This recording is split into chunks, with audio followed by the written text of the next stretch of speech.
Is the October 28th, 2025 meeting. It is, I cannot express to you how good it is to be back and joining you all after a couple of meetings away. And we will call our meeting to order. The first agenda item is approval and or modifications to the agenda. Do we have any modifications? Hearing none, we'll continue on with our agenda. And our first agenda item, as folks know, is a special presentation. This is the Raymond and Joe Lair Innovative Science Teacher Award. Will be presented by members of IPEI. Please do come join us, and we'll go from there.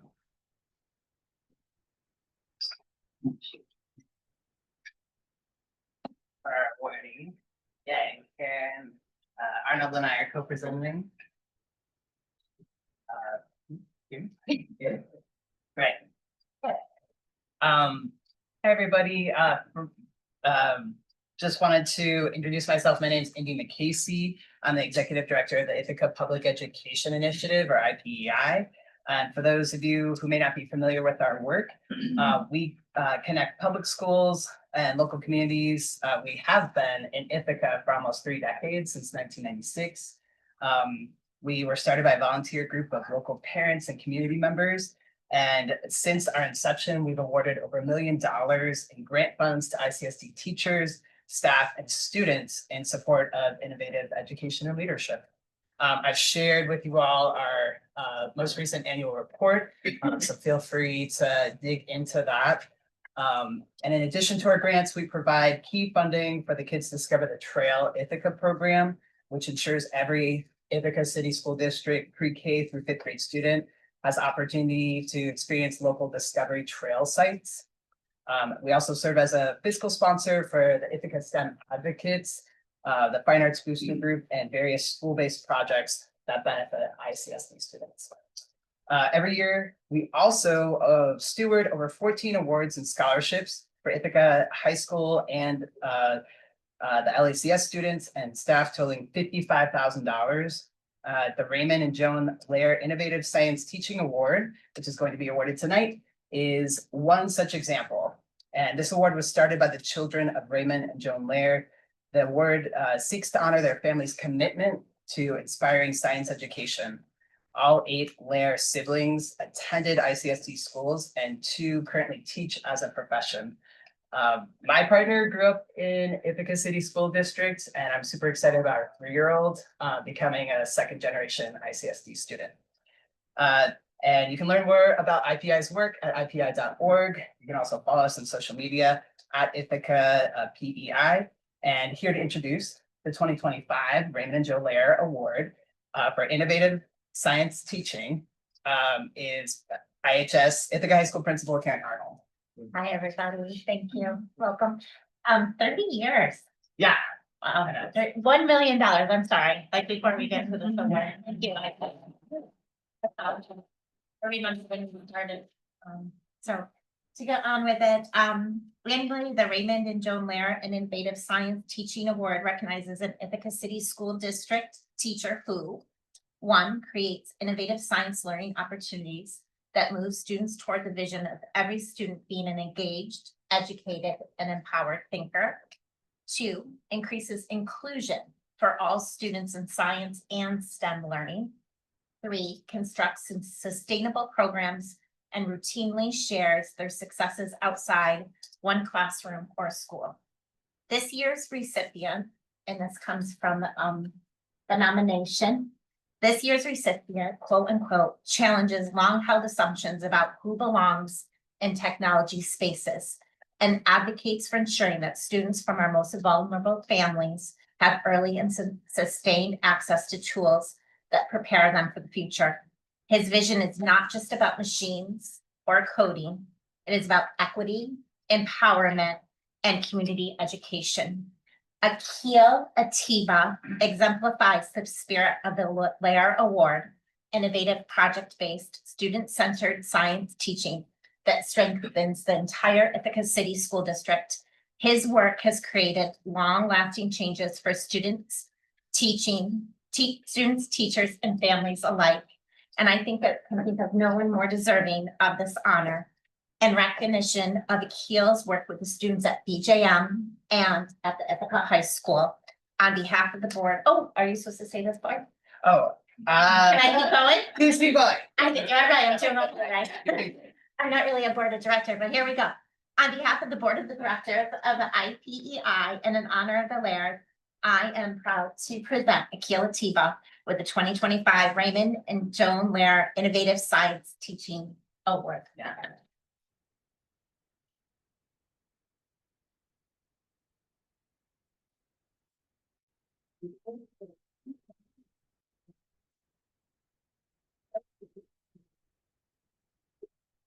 Sneak on over. Good evening, folks. I think I'll stand if that's okay.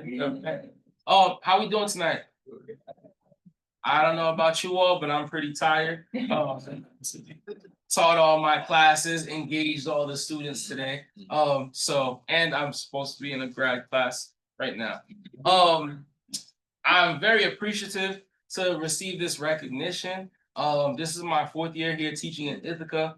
And a lot of times when I think about myself, who I am as a person, as an educator, I go back to my roots and I say I'm just a kid from Canarsie.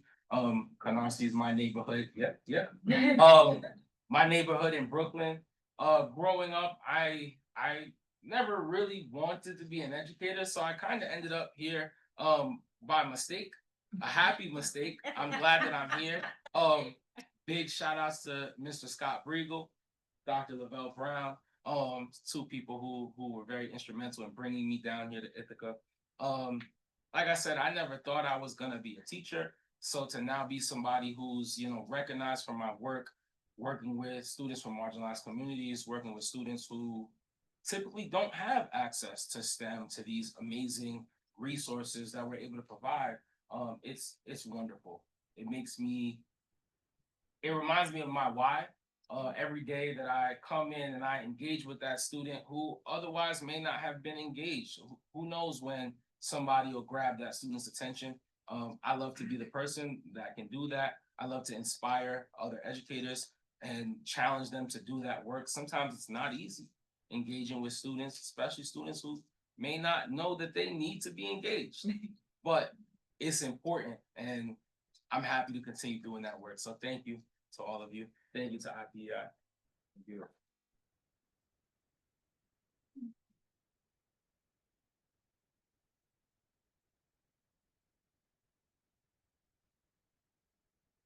Another powerful example, there's a reason why we do special presentations first to make sure that folks can continue on with the day. We know there's a number of folks that got things to do, but that's very moving. I greatly appreciate that.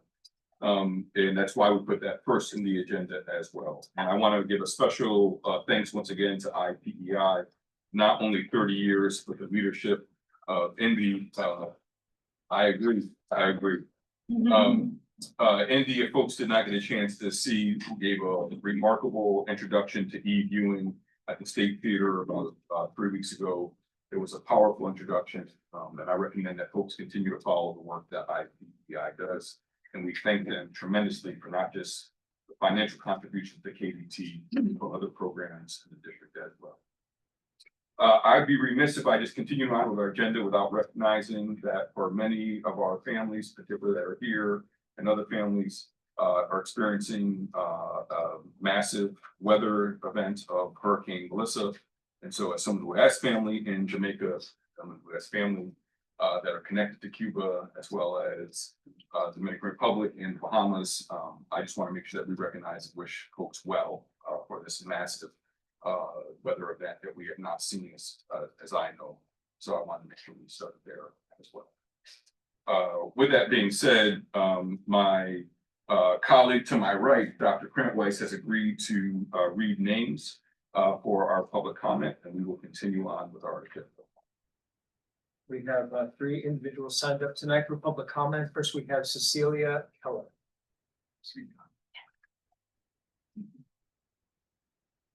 Okay, long Spanish, I just want to stay. Whatever makes you the most comfortable. Okay. Hi, my name is Cecilia Keller. I'm a sophomore here at Ithaca High School. Today I'm going to be speaking about student leadership roles. So IHS does have like a variety of opportunities for student leadership throughout the school system. However, many students feel that our voices are still not represented when it comes to making decisions that directly affect our daily lives. Like all school districts, ICSD faces problems and setbacks. The student body's hope is to alleviate and make progress towards a number of these with the ability to be involved in decision-making and the expansion of knowledge on current problems the students are facing. Students would have more opportunities to be involved in decision-making if there were more regular interactions with the administration. So administrators are located in a separate building that students generally can't access.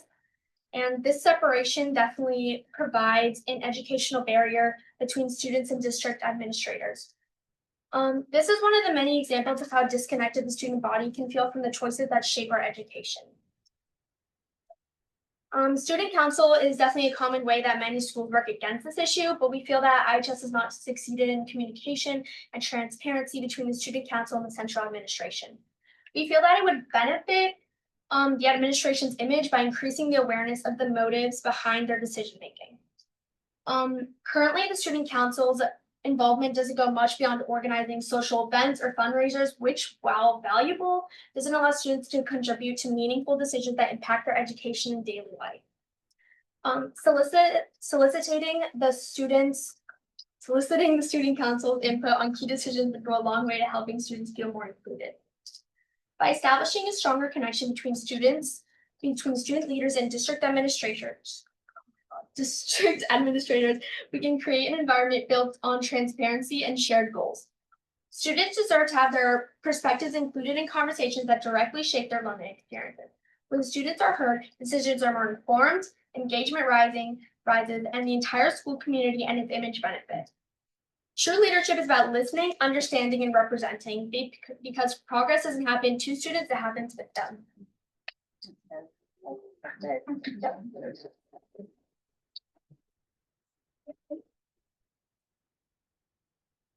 Thank you. Our next speaker is Ace DePreston. Did I say your name right? It's a stupid, but it's all good. Hi, my name is Ace Dufresne. I'm a senior at IHS and I'm in my second year now as news editor of the IHS Tatler, IHS's student-run monthly newspaper. In past years, we've had a representative from the Tatler as one of the student reps to the board, but this year we do not. So I thought I'd come and remind y'all that we have a lot to offer. Every month, our editorial team of 20 students gets together to write and edit 1 to 2 editorials, largely about ways we can improve student experience in the school district. These are thorough, well-researched arguments from a diverse student perspective. As Board of Education members, I expect you to read and at least consider the changes we suggest in these pieces. If you have concerns or follow-up, you can always reach out to our board for further discussion.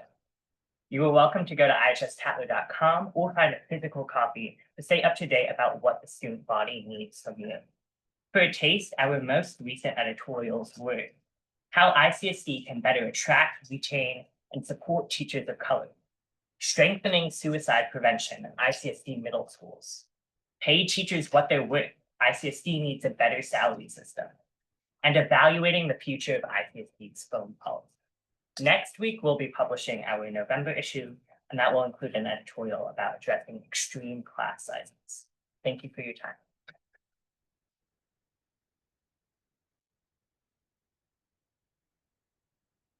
Next up, we have Ashima Seth.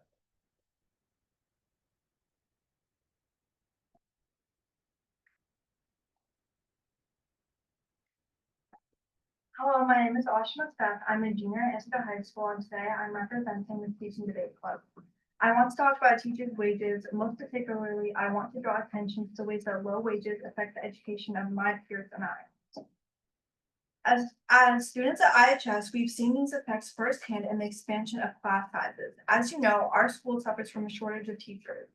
This shortage has led to class sizes up to 40 people, and overall overworked teachers, by no fault of their own, are unable to give students the best quality education that they deserve. With increased pay, if you could attract more teachers, give students more opportunity, and ensure quality education. Although we acknowledge that this has monetary expenses, we believe that uplifting students and strengthening their education is worth the expense. I firmly believe that we at IHS are incredibly lucky. We get to work with passionate and dedicated educators, and we, the students at IHS, believe that great educators deserve better wages.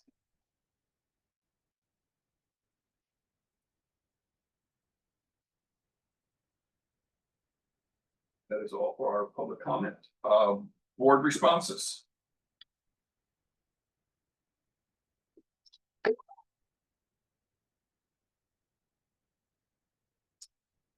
Okay. Thank you everyone for coming and speaking. I thought this was a really interesting one because we've been doing a lot of talking about the role of student reps, and we have an opportunity to think about some new policies that are going to be kind of helping improve the role, help think more about making sure that student reps are bringing, not that they're not, we're totally getting this, but we have an opportunity to kind of to make some shifts to the policy, and thinking about hearing you, Cecilia, come and talk about what you're asking for is exactly the opportunities that we are trying to offer to student reps. That's the purpose. I'm very much hoping to see you at this table in the next year or two. But that's the goal. And so I think that this is also a great opportunity for student reps to hear from you, and also from Ashma, also from you, because again, maybe you have all spoken already, but this is a really great opportunity to think about the things that you all are advocating for, and making sure that student reps are using their role and opportunities to connect with folks just like you across the school, to make sure that the voices that you want to raise up are actually coming to this table. It's a great reminder that we need to be reading the Tatler, and that we need to be creating opportunities to engage with students. And I know that district personnel are here, and also hearing you say that, and I'm sure we'll want to look for ways as well. But I hope that you all know and can share with your students, the rest of your student body, the opportunity that you can kind of use the student reps who are sitting here to be able to kind of elevate your voices and your messages as well. And it also makes me think from the policy committee perspective, as we're thinking about this new policy, we've been talking a lot about making sure that we get input from the student reps on what this policy should look like, but it's a good reminder that that it would be really great to be able to hear from the broader student body about feedback about how to make the role as meaningful as possible as well. So thank you for being here. Any other board responses? Tell us where to get the paper copies of the chapter. I would love to see it. Yeah, so we distribute them to the library, Wegmans, places like that at the beginning of the month. You know, the bookstore, we also have a bunch in the IHS library. If you stop by there, we do distribute ones like directly to Dr. Brown, some of the people in the district office, but yeah, they're also online, IHS.com. Thank you. We'll make sure the board clerk has a copy, a paper copy for every board member. I'll jump in. Cecilia, thank you. Like my colleague Emily Workman said, the policy committee is looking at a state mandated policy called student ex officio member to the board. We are lucky that we've been doing this for more than 20 years, which gives us a little bit of flexibility in how we move forward. But that will be one of the top agenda items for the next policy committee. I want to say we agreed on November 13th. I could be wrong about that date, November 13th, that this would be a key issue. We're talking about what does this look like, along with having conversations with our student reps. Thinking about innovatively or creatively, we can have student reps and we can have a student ex officio member. And so we can do multiple things. So we're looking forward to what that looks like. It reminds me the board should have a conversation, and I apologize for doing this on the fly, with Dr. Brown, who has historically had a student advisory council. I was assuming that you would go back that route. I'm assuming that we'll have that up and running now that we've heard this conversation at some point in time soon. It's a creative benefit. We've done it for years. COVID stopped it, but now it's time to bring it back. So I'll look for an update from you, Dr. Brown, in about 20 minutes of your superintendent's report. Ace, I feel blessed that I get to watch your work both in school and in the community. So thank you for the work that you do. Looking forward to reading the Tatler and some of the opinion pieces. Doesn't mean that we're always going to agree, but that's the whole intention, I'm certain.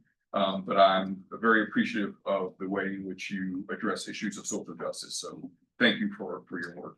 Thank you. And is it Ashma? Yeah. So Ashma, thank you as well. The current contract negotiations is one of the top priorities of the district, and we greatly understand.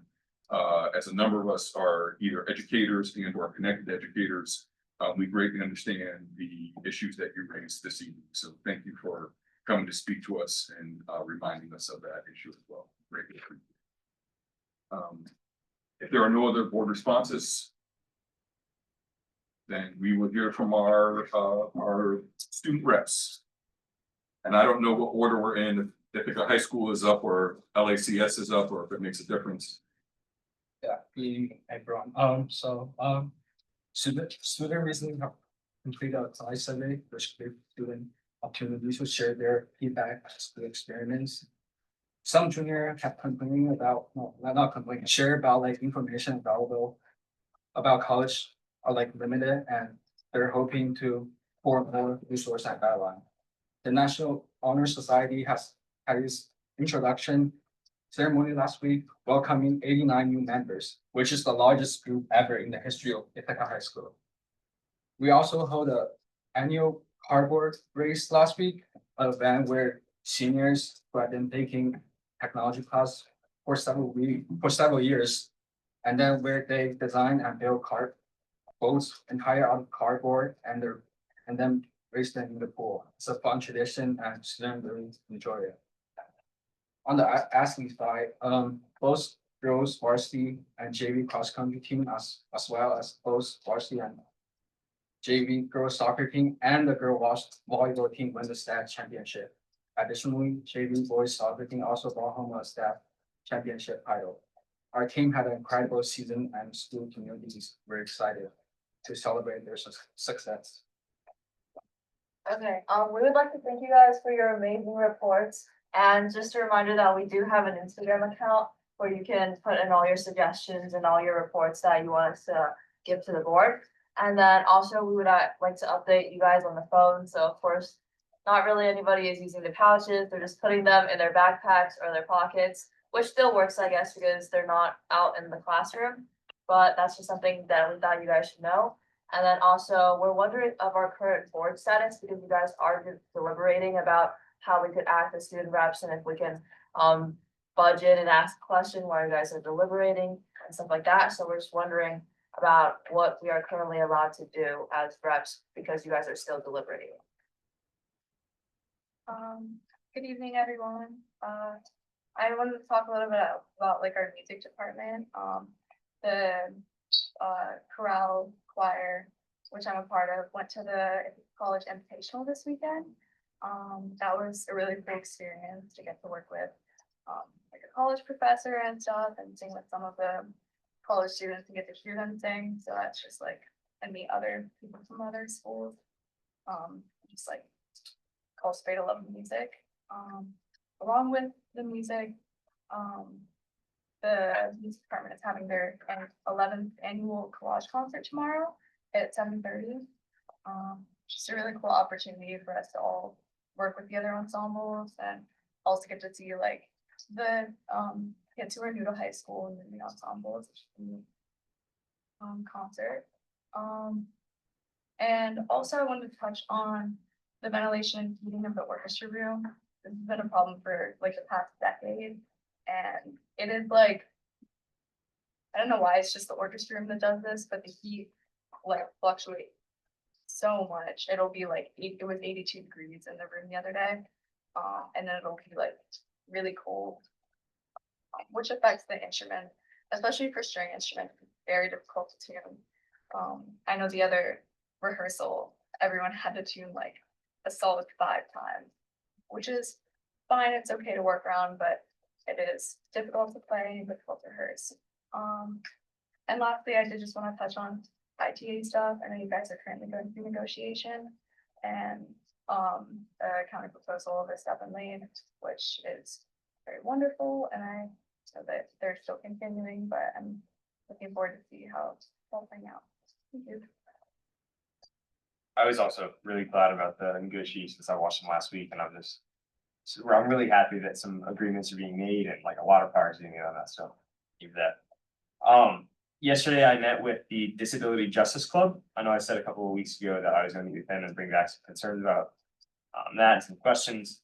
So I'm gonna go through my list of questions and notes, and then I'll repeat all the questions at the end, and I'm hoping if you guys have answers, that I could have those today, but if not, I would love an email. So one of the first things we said was that some students were wondering how much IEP and 504 specific training teachers get.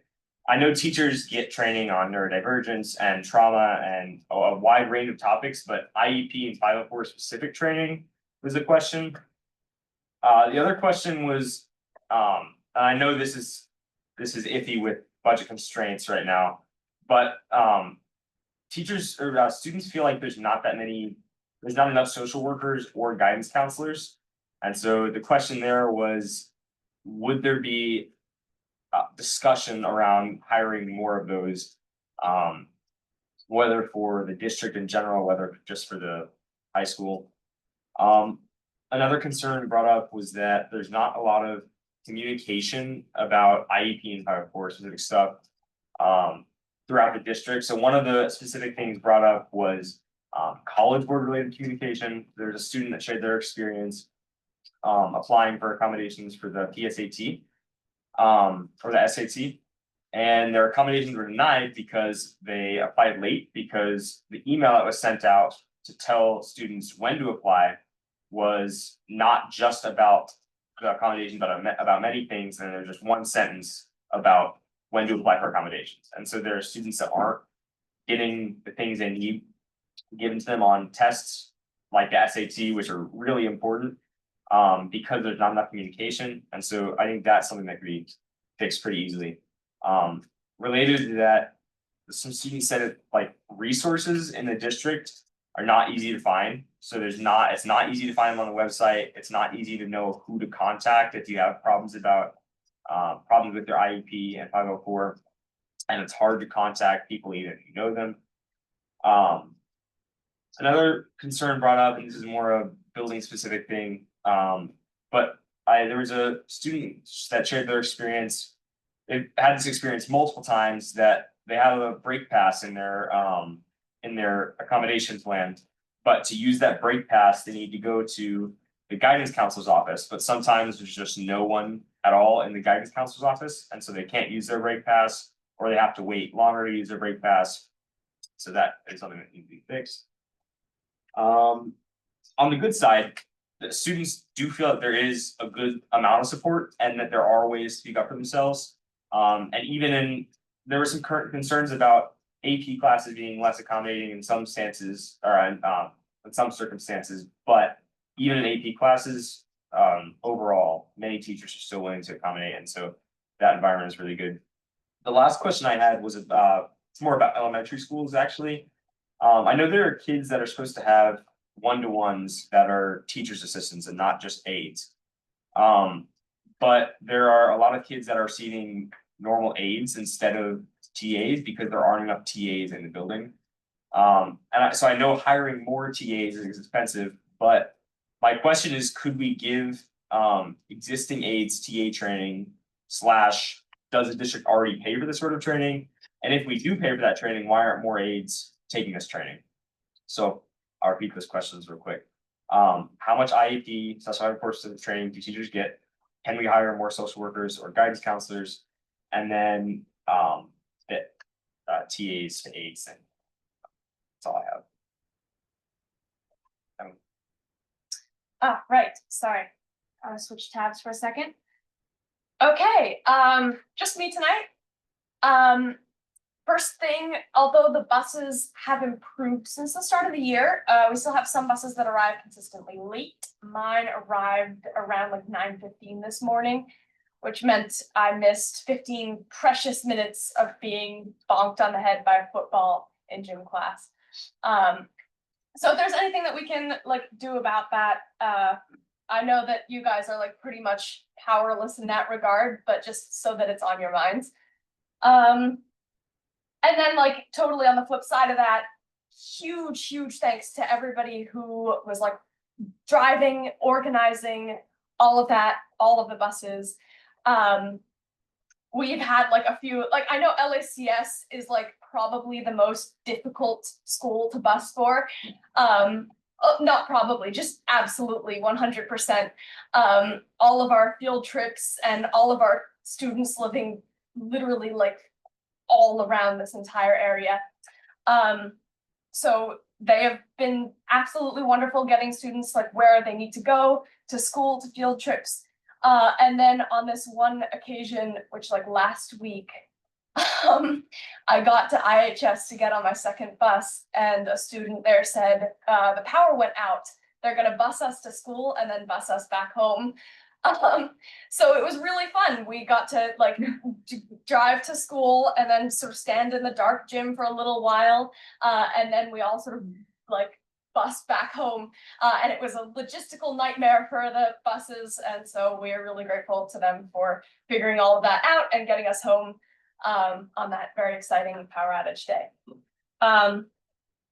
We too are optimistic that the ITA negotiations seem to be moving somewhere. Really wonderful. Yeah, and I'm hoping that they get everything that they need and deserve.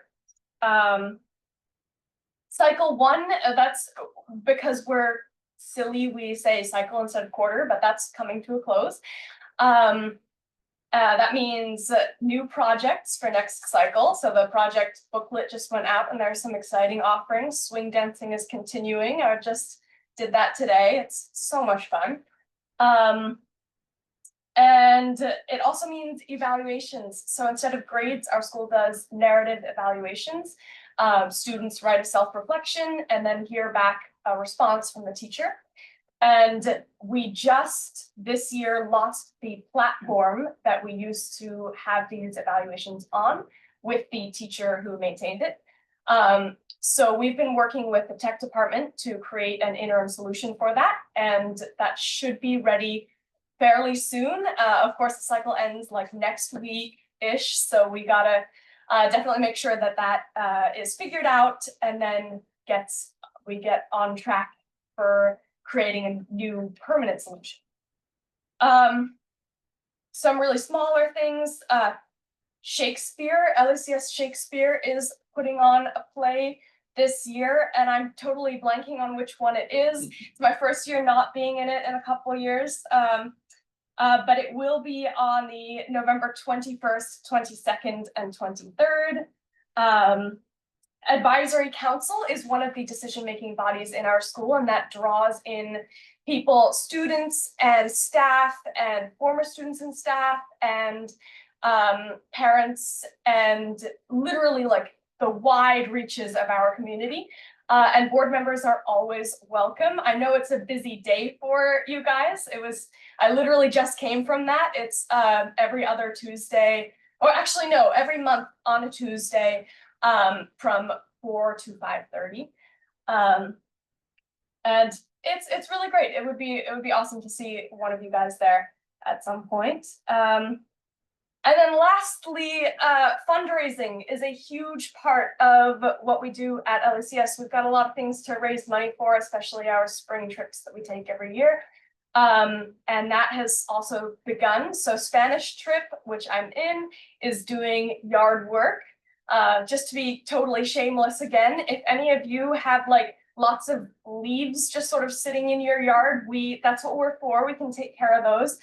And we just hosted a Halloween dance, and we raised $1,019.93, which is like the average for LACS dances, I think, is around like $350. So we did pretty good, if I may say so myself. And I have a photo here of all of us, just like, or a few of us who stayed for the counting, arranged around this crazy table full of money. Look at that. It looks like we were laundering it or something. All the committee, please don't throw me. It was so giddying. I was like exhausted. It was like 9:30 and I was still at school the entire day. And then Julian comes running out saying, "We made $1,000 and counting." And then it was a breeze from there. All right, thank you. Thank you to our board reps. I'm gonna ask for board responses in a minute. But before, I'm gonna just respond to Judah in a second. We have tried to make I don't know about a practice, but when we get questions on the fly to not necessarily answer immediately, make sure that we have correct information. So it'd be great to get those questions in writing and then to make sure we can give them to the appropriate people. So we're giving you correct information in response. But it did also make me think that we should be working in collaboration with SEPTA, the Special Education PTA, to answer some of these questions as well. But I'm sure there's other responses, but I just wanted to say that you may not get the answers this evening that you're looking for, but please do email them to us to make sure that we get correct information. I email those to Tricia. Yes, and Tricia will get them to all of us. And Dr. Brown may address some of those during the superintendent report as well, but I just wanted to set some expectations about how we try to make sure we get corrected. Board responses.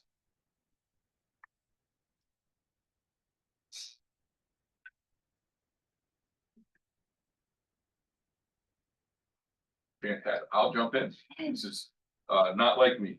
89 members to the National Honor Society, the largest class in Ithaca High School history. That requires some recognition. That's an amazing accomplishment. It speaks a great deal to our students. It speaks a great deal to our educators and all the support staff that are in the building. As a historian, I don't want that to go unnoticed. That's significant. So thank you for sharing that data point. I would dare say, what is the role of current reps? Thank you. It's not the board that's deliberating. We are going to be deliberating. So this is going to be a shared process. So the board does not want to decide or dictate. The board wants to engage in a conversation about what's this mean.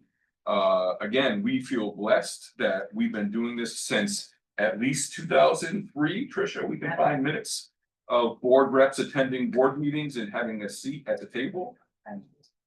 It's been for the 90s. Yes. There you go. Right. So at least 26, 27 years. I just asked to make sure that we found data prior to what the New York State law required us to do, which was 2003, which means that we can continue the practice that we've been doing. But in terms of roles and responsibilities, that's a conversation for us to engage. And I know my colleagues at the policy committee, Emily Workman and Madeline Cardona, are looking forward to that conversation. How we engage that, we'll be in touch. We'll, invite folks obviously to the policy committee. And I would assume we probably have some other meetings in addition to our regular policy committee about what would be the next step. So thank you for that. Thank you to my colleagues at Ithaca College for the workshops that they did this weekend around Corral. Phenomenal. I'm aware of the work they did. I missed the concert on Sunday, but I know I already heard phenomenal things back. So thank you for that. We will put someone on looking at ventilation. I'm certain it'll be either at the facilities committee, or I'm sure there's already some things in work about that as well. So thank you for that. And then lastly, I already said to Judah, we'll be in touch about those questions. Please reach out to us. And Emily, thank you for the information about the buses, the power outage as someone who lives in West Hill, and someone who was taking care of their mother with a medical emergency during that power outage. I was also on the phone with Dr. Brown in the middle of that about, what should take place. And so I can imagine the logistical nightmare. So thank you to all of our educators for making that happen.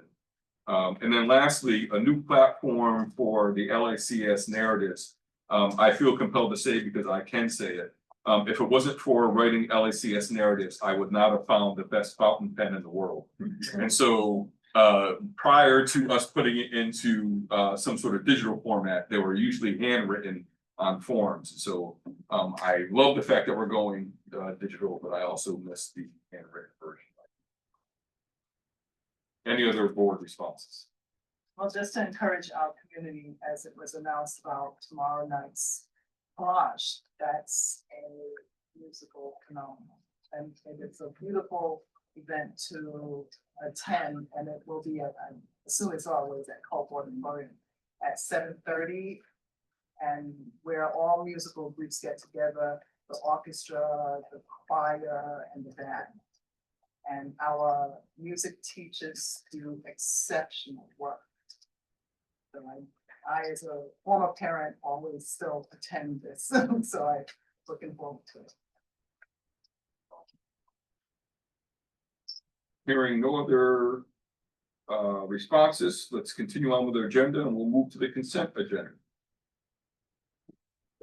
I move to approve all consent agenda items listed in consent agenda, consideration of accounts, personnel report, students, and the minutes of previous meeting as presented. Second. Moved by Adam, second by Jacob. Questions, debate, conversation, discussion. Hearing none, we'll call the question. All in favor? Motion passes unanimously for the members who are here. Thank you very much. And this brings us to agenda item number 10. Dr. Brown for the superintendent report. Thank you for the opportunity, Professor. Several items that I planned to share this evening. And quickly, I'll just respond to Judah. Judah, check your inbox. Ms. Grove has been trying to connect with you about all those questions. You have some answers. Yes, sir. Cool. And speaking of student voice and agency, that was talked about a lot tonight. And yes, going back 12 years ago, I believe I said at this table, we can never have enough student voice and agency in the work that we do. And if we do this well, everything we do will have been led by and done in partnership with young people. So that was 12 years ago when the board allowed for me to form the Superintendent Student Advisory Council, which, well, what is more like 14 years ago. We had 12 iterations of that group. That group brings together young people from all of our secondary schools. And I was planning to talk about it tonight anyway, because we're meeting for the first time in 2 years on Thursday. And it's been completely, and Ms. Grover's in here, it's completely student-led. They've been organizing it. They have been talking about officers. So I think back over the years, that group has informed a lot of what this district has done, including electronic whiteboards. That was something that was not on my radar 10 years ago. And we used leftover capital project funds because young people wanted an electronic whiteboard in every space in the school district. So that year, that was a recommendation from that group to the board, and we did it. One-to-one devices, going back, this is gonna date me now, but there was a time when folks were very much against having an iPad in the classroom in any iteration whatsoever. We taught as PTA council. It was a student advisory group that came to a board meeting talking about the need to have access to devices. We've gone back about how many devices, we now have banned, but I mean, there was a time where that group informed and has informed instructional strategies in our school district. So that group is going to meet again. I heard a lot tonight, maybe connecting with the student council at individual schools, which have been a separate parallel track. But please know we can never do enough, and I appreciate the suggestions on how it could be better, including how to read the tablet. I learned about the tablet well before I came to New York State. For the folks who know this, historians, the tablet is recognized all over the country for its efforts, particularly how it's pushed administration and board. And in my grad classes, learning to be an administrator, we learned about the tablet at the time. So for folks who care to go deep and to appreciate the brilliance and the excellence of that particular student group and student newspaper, just look at what the tablet's done over generations here and why I appreciate it. And I get a paper copy, and I should have been sharing that paper copy with y'all too. Last thing, if you have an opportunity, folks, please check out the curriculum committee's meeting that happened right before this meeting. There was a robust conversation on a number of topics, including the goals and priority survey. We typically share during this meeting each year what happened when we administered that annual survey. It was a great discussion because we now have our results. I'll ask folks to take a look at we'll see the board minutes, summaries will come out. You can look at the meeting, and maybe at the next superintendent advisor, the superintendent presentation report, I can share some highlights from that robust conversation. That's an important survey, and the response rates have been significant and have gotten better. So I appreciate folks for taking the time to fill that out. And finally, yes, we have, I always hope that the next will be the last negotiation session with the Teachers Association, and that will be on Thursday. Will be live streamed, and we hope to be even closer to some agreements on a number of topics. So thank y'all for tuning in. I think the last one was 44 minutes. I hope this one is even shorter. All right. So, and thank you for the opportunity to share. Thank you, Dr. Brown. This brings us to our next agenda item, which is agenda item 11.1. This is committee updates. We started adding this to the agenda a number of years ago, realizing that board members would benefit from hearing what other committees are doing if they don't serve on those committees. Realizing that our community partners and community members and caregivers would benefit from hearing what committees are doing. And we'll say that this is prior to the existence of two different things. So a quick thank you to our communications team. We now have meeting summaries of all meetings, which I hope folks find to be extremely helpful. They are minute marked based upon topic. You can go watch the YouTube video. You can get an immediate update. And I want to say a year ago, I'm looking at Emily. This is one of the ideas that Emily and I were talking about of doing monthly updates. So the board now does a monthly update for all of our meetings as well. And the response or the open rate on those messages has been extremely impressive as well. So those are two additional ways in which the board is trying to push out some of the information that it's doing. But we still believe that committee updates are a worthwhile endeavor during our board business meetings. We have a number of committees that we'll go through, a couple of minutes each that we'll begin with, and then we'll proceed from there. The first is an audit committee. I was unable to attend the last audit committee. Our community should know that the audit committee has 3 community members that serve on it. They actually make up the quorum. Unfortunately, we did not have a quorum for that meeting. And yet we went through with the presentation to make sure that folks can understand what the audit was. The audit was approved last board meeting on October 14th. So for additional information, please take a look at the audit committee meeting and then the Board of Education meeting on October 18th. Next would be the curriculum committee. I request to go last, so I want to hear other people share. Sure. Up next would be the Human Resource Committee. Emily. I'm gonna keep mine really short because we've only met once or twice, but we have a number of issues that are current processes that have been raised through negotiations or other conversations that we've heard from community members and staff members and so forth, that we're going to be working with the HR committee on to make sure the processes are in place and streamlined, and that challenges that have come up in the past are being resolved in a timely manner. The exit interviews are one piece, one specific piece that we hope to dive into more, as it's come up a lot in contract negotiations again, and data that we hope we can work with the district on, making sure that they have comparable information and data that the ITA has been bringing forth. Right now, I think that those are happening, but not systematically. And then we're going to be really focusing on recruitment efforts and equitable and effective hiring practices.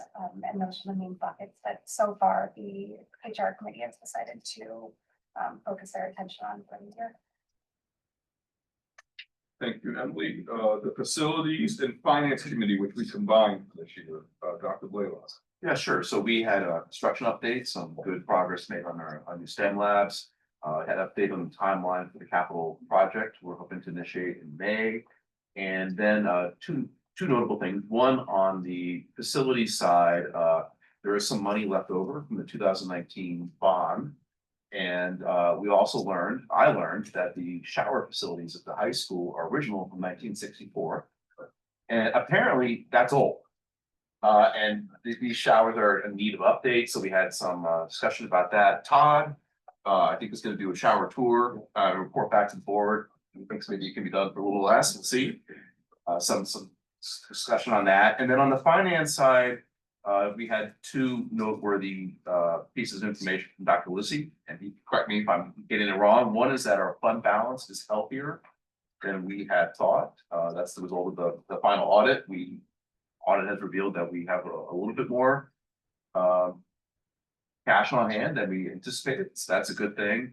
And the second thing is that the demography study, while still underway, has given us some preliminary results, which suggest a decline in the number of students, basically, the decline in enrollment, which those 2 things offer opportunities for us maybe having a little bit more fund availability than we might have realized. And that has some implications for our discussions with collective bargaining units.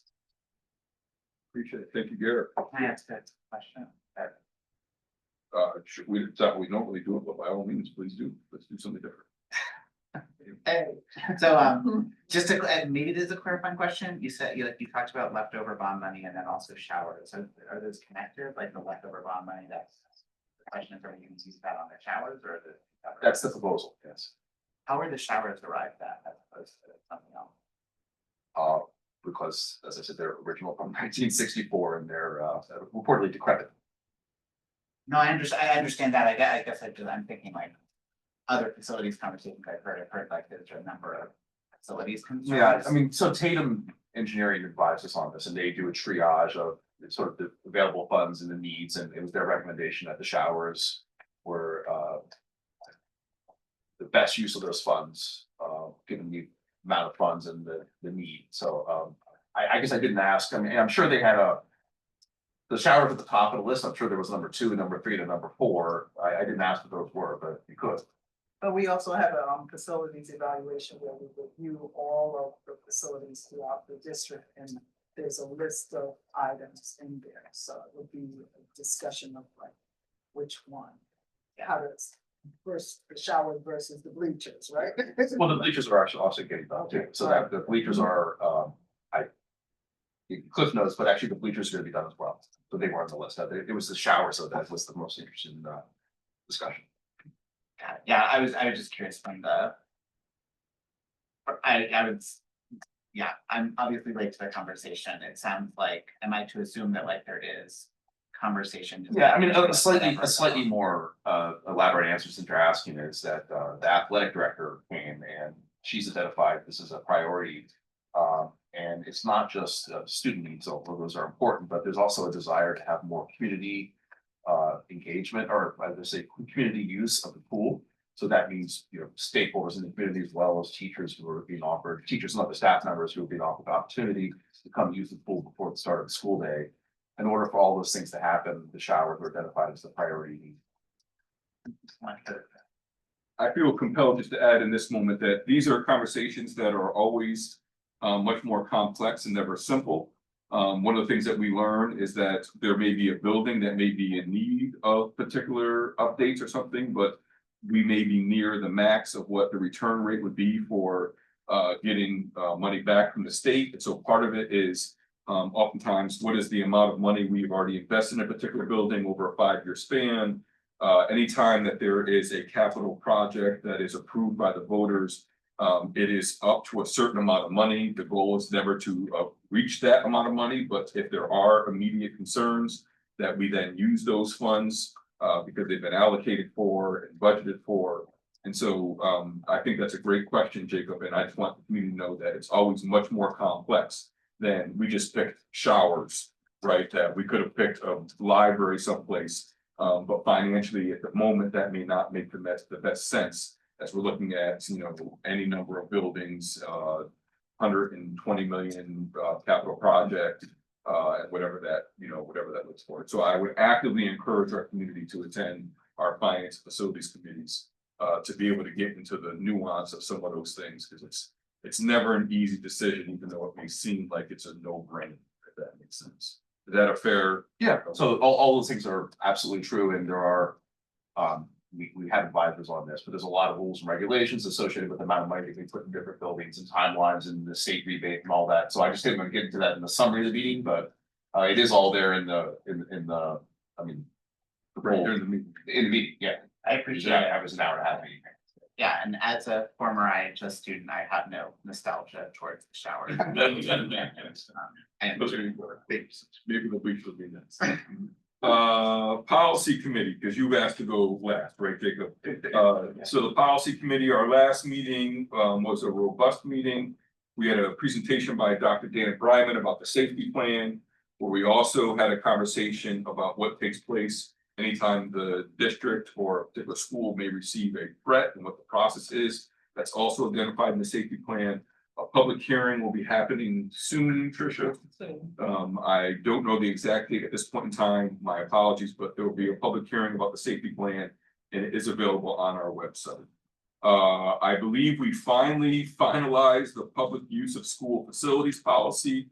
as well as the public use of school facilities protocol or regulation.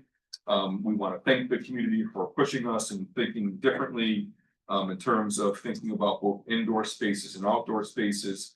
That was a robust conversation as well. We had a conversation about student reps and or student as ex officio members of the board. We had a conversation about student voter registration and voter pre-registration. It is now a New York State law that every high school or secondary school be providing opportunities or not providing opportunities to ensuring access to voter registration, voter pre-registration. We're working with both with the high school and LACS.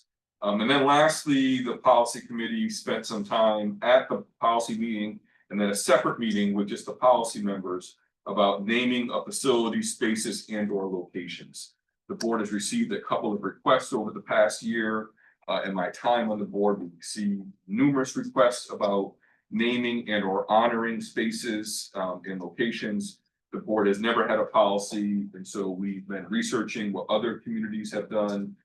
We've tried to sort of go through and see what folks are doing throughout the state as well as in other states. We have some main rough ideas, but that will also be a topic of conversation at the next policy committee.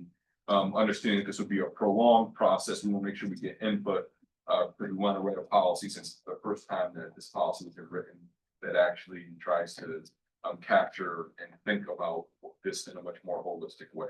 So that has been the extent of the policy committee, and look forward to our November meeting. We go back to curriculum. Thank you Yes, so much for absolutely. letting me observe. Yeah. In the curriculum committee, we've had a couple of meetings. We just finished one. We've been talking about vision setting for our work to really highlight how is the curriculum committee. And we focus on two big elements of the student experience, sort of like academic consistency and consistency in how students are asked to engage in their courses across our district. Dr. Brown, what you said about some of the data we've looked at really resonated with me. It's interesting. Emily and I had we got to attend the New York State School Board Association conference, and one of the things that came out, I think, with a lot of the districts was how it's in some ways a little odd that some of those presentations live, the curriculum committee gets this information that actually is highly relevant to the full board in terms of the climate survey. We also got some really interesting data whenever our first meeting was about academic achievement data from the last year. And so personally, I would recommend that some of these move to full board meetings for us to look at some of the very student-centered data that we get to see in the curriculum committee. I think it would be of great interest to everyone at this table, and I assume to you all as well. And we are, and on the horizon, a lot of our work is going to be around curriculum adoption. There's just been some really excellent work from Mary, from her team, from the teachers, especially in the elementary school, around working on just a coherent instructional experience for kids that we're looking to expand in grade levels and expand in subject areas, and more on that as it happens in partnership. So that's what I got. Thank you, Jacob. And the one comment about being full board conversation, one of the ways we use our committees is to cipher through information and then recommend full board meetings. And so if the curriculum committee is having a conversation or a discussion that is relevant to the full board, then by all means, please have the curriculum committee recommend that to be an agenda item at the next full board meeting. We do it with HR committee, we do it with policy committee, we do it with finance facilities committee. And so I wouldn't go away from that process, because as we know, our committee structure allows us to have richer conversations and much more in-depth discussion than we do at the full board. So that'd be my humble recommendation. That's a great Sorry. I was just gonna say, that's a great recommendation. I'm writing down to do that. And you mentioned it, that you and Emily got to do one of the great things that a school board member gets to do in their volunteer role, which is attend the New York State School Board Association annual conference. Is not to ask you all to speak extemporaneously, but is there any feedback, any sessions that you went to were of value, anything that you'd like to share with the board at this time, or we can put it on for a future agenda item as well. There are a few things we've started to capture our notes, but I'd love to respectfully request that we do that in the next. Fantastic, we'll come back. Just to our Great, fantastic. And then lastly, 2 meetings ago, the board adopted an advisory council on a climate action plan. Dr. Brown has asked myself and Armin to co-chair that committee. We have begun the preliminary stages of identifying an invitation list, of writing invitation, writing down a first agenda. We seem to be very much in line. We are planning on that committee, that advisory council meeting, I want to say November 17th, Monday, November 17th. Our first meeting will be November 17th. All board members will be invited once those invitations go out. And the purpose of that committee is to review the climate action plan that was presented to the Board of Education last year and have some concrete conversations about what is doable, for lack of a better word, and what has significant financial implications that we should consider long-term, what may be some culture shifts that we can do short-term, and how can we work together collaboratively with students, teachers, community members, experts, teachers, and board members to push forward the climate action plan is will be coming your way. So invitations will be coming out this week, and we'll keep folks abreast of when that first meeting is. I think that's it. Any other committees that I'm missing? Not a committee, but if you all are amenable, I could share just some very quick notes from being a voting delegate for NISBA. I know that happened since our last meeting. These are not my quick notes, those are my voting notes. As you're scrolling, I just saw pages and pages. No. I was trying to find the 3 things that I wrote. So NISBA has a lobbying arm that talks with the legislature in Albany around recommending legislation. A couple of relevant updates is NISBA is going to be advocating for 2 things connected to recess, because I know this has come up as a question around our district. One is to include recess as instructional minutes to support districts in particular with less time, to make sure that districts don't feel like they need to shortchange recess because of a certain required number of other academic minutes, and to acknowledge that recess is an important part of an instructional day, and also to increase the requirements of recess from 20 minutes to 30 minutes. Those are not laws or legislation. There's no immediate implication. I'm just happy to say that we contributed to the voting to make that a legislative priority. We were disappointed at one of NISBA's requests, which was to reduce the number of required lockdown drills from 4 a year to 2 a year. That unfortunately did not pass, although it was recommended by NISBA. And we also were unable to advocate for tax for more distribution of taxes to make essentially to better fund our schools, given the inequities with property taxes being the main source. So those are the updates. The meeting was 5.5 hours. I wish that you had all told me that you were hazing me. But for what it's worth, I thought it was fun, and I would be happy to do it again in the future. Yeah, thank you. Yeah, Jacob, thank you. We are aware of that length of and I will say that Ithaca, the Legislative Advocacy Committee, which is not currently underway, has had significant impact around the state and having state legislation passed. And so something for us to consider again, the way in which we use our voice, your voice at that meeting. And as I think I wrote to you exactly, that it's interesting that a good number of our concerns oftentimes don't apply to other school districts and vice versa, but there are definitely times when our interests overlap. So thank you for serving as our voting delegate for the NISBA.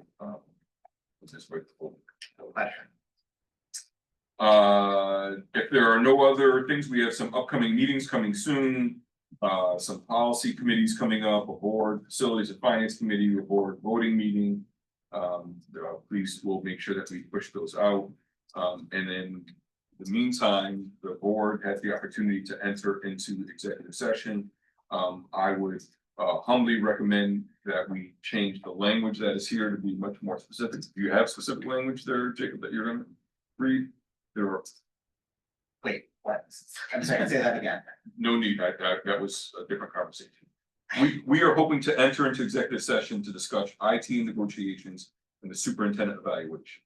If we could get a motion to enter an executive session for those two items, that would be fantastic. So I motion that we enter executive session for the purpose of discussing IT negotiations and superintendent's evaluation. Second. Moved by Jacob, second by Aaron. Discussion, debate, conversation.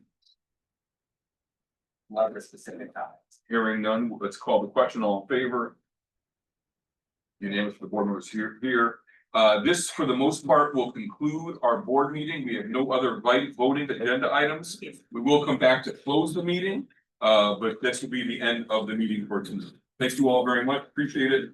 See everybody shortly.